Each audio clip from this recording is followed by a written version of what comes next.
On August 13th, 1870, several miles from Hollow's Edge, Colorado, a 17-year-old girl by the name of Clara Edwards was found wandering alone in the wilderness by some other settlers who were passing by.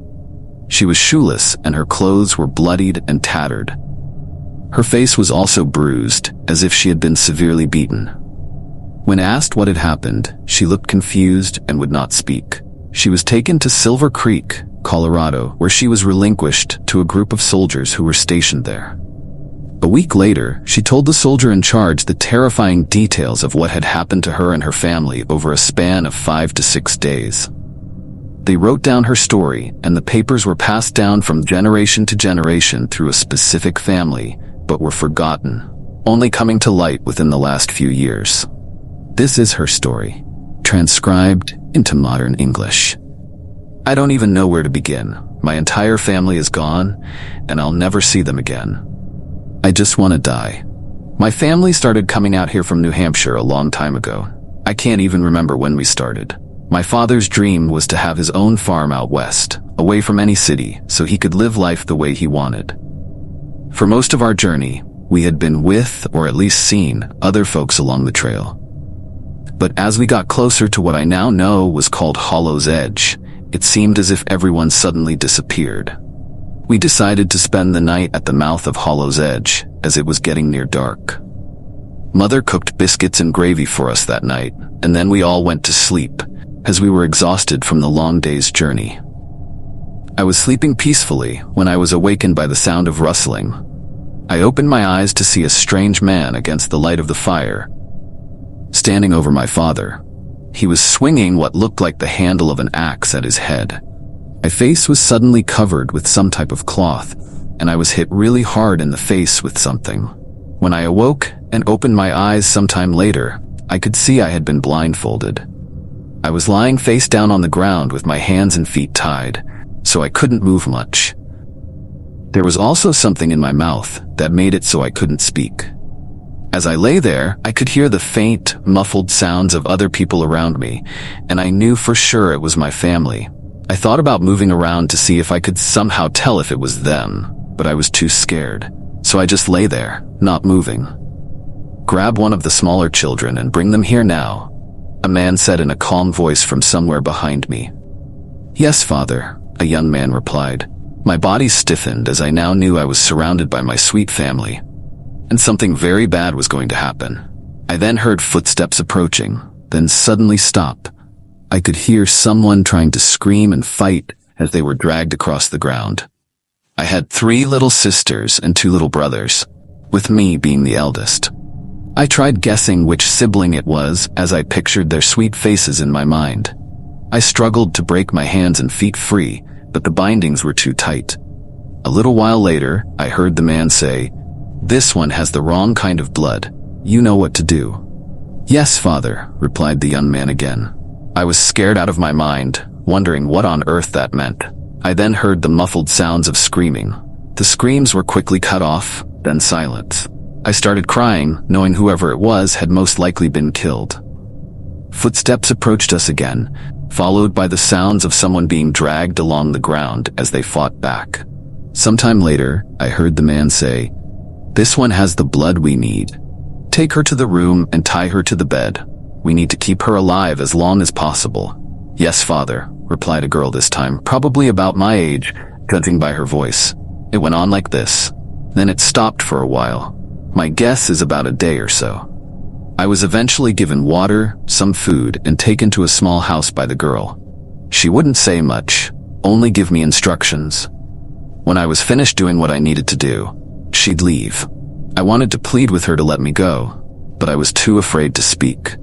I guessed a few more days went by before I heard the heavy footsteps of a man approach me, then suddenly stop. I was then picked up and thrown over his shoulder and taken somewhere. I was put down on a bed and tied to it. My blindfold was taken off, and as my eyes adjusted to the sun shining through the window, I saw a man standing before me. I was expecting to see a beast, but instead, he looked normal, if not somewhat handsome. His eyes, though, it was as if they were dead, like he had no soul. He then pulled up a chair and sat down. "I'm sure you're wondering why you're here, and I'm going to tell you," he said. We come from a long line of people who need a certain type of blood to survive, otherwise we perish. Every 3 months, we must replenish our supply lest we run out. Those who carry the blood we need are kept alive as long as possible, so we can get as much blood as we can. We do this to lessen the number of people we must take and drain, as we do not wish to draw attention to ourselves. He grabbed a knife from a sheath on his belt, untied my hand, and made a small cut on my wrist. He put my wrist to his nose, smelling it for a bit before gently laying my arm back down on the bed to hang my hand back up. "You have the blood type we need. We will begin draining you later tonight," he said as he got up and left the room. I said nothing, only started weeping. I was scared to death, knowing I was going to die. The thought of my siblings going through this also brought tears to my eyes. Later that night, the man and the girl, who I guessed was around my age, came into the room. They were silent as the man sat down in a chair, and the girl knelt next to him, holding an empty pitcher. I looked straight at her, but she wouldn't look back at me. The man untied my arm, grabbed it, and lifted it into the air as if he were looking for something. Then he looked down at the girl and nodded to her. She nodded back and grabbed my hand, placing it into the pitcher. He made a deep cut on my wrist as I squirmed and murmured in pain. I did my best not to scream, figuring it would just make them angry. I lay there thinking I was going to die. There was nothing I could do about it, so I closed my eyes, fully expecting not to wake up. Sometime later, the man said, "That's enough for today. Feed and water her so she gains her strength back. We need to get as much as we can from her." The girl said nothing as the man got up, grabbed the pitcher of blood, and left the room. The girl wrapped my wrist tightly with some cloth and blindfolded me again. She untied my other arm and had me sit up. Then, she gave me some food and water and tied me back up before leaving. The next thing I remember was waking up still lying on the bed, but my hands and feet were no longer tied.